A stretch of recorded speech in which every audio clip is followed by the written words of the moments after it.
ರಾಚೋಟೇಶ್ವರ ಮಹಾರಾಜ್ ಕಿ ನಮಸ್ಕಾರ ಎಲ್ಲ ದೊಡ್ಡ ಮಂದಿಗೆ. ನೋಡ್ರಿ, ನಮ್ಮ ಜಿಲ್ಲೆಯಲ್ಲಿರುವ ಒಂದು ಪವಿತ್ರ ಸ್ಥಳಕ್ಕೆ ನಾನಿವತ್ತು ಬಂದಿನಿ.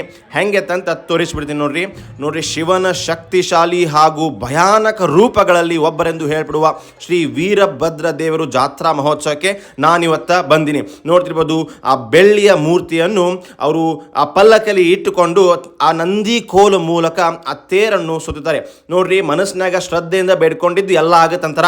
ಬಹುದಿನದ ಕನ್ನಡಿಗರ ಅಪ್ಲಿಕೇಶನ್ ಅನ್ನು ನಾ ಇವತ್ತು ಹಾಕಿಬಿಟ್ಟ. ನೋಡ್ರಿ, ಆ ಬಾಳೆಯನ್ನು ಹೋಗಿ ಕಳ್ಸಕ್ಕೆ ಬಿದ್ರ ಅಂದ್ಕೊಂಡಿದ್ದೆಲ್ಲ ಆಗುತ್ತಂದು ಒಂದು ನಂಬಿಕೆ ಐತಿ.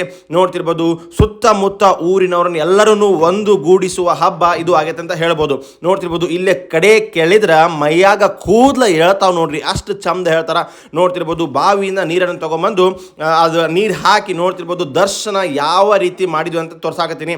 ನೋಡ್ರಿ, ಸಾಯಂಕಾಲ ಅಲ್ಲಿ ಅಗ್ನಿ ಉತ್ಸವ ಇರ್ತೈತಿ. ಇಲ್ಲಿ ಸುತ್ತಮುತ್ತ ಇರುವ ಯಾವ ಜಿಲ್ಲೆಯಲ್ಲೂ ಈ ತರ ಒಂದು ಅಗ್ನಿ ಉತ್ಸವ ನಾನು ನೋಡಿಲ್ಲ.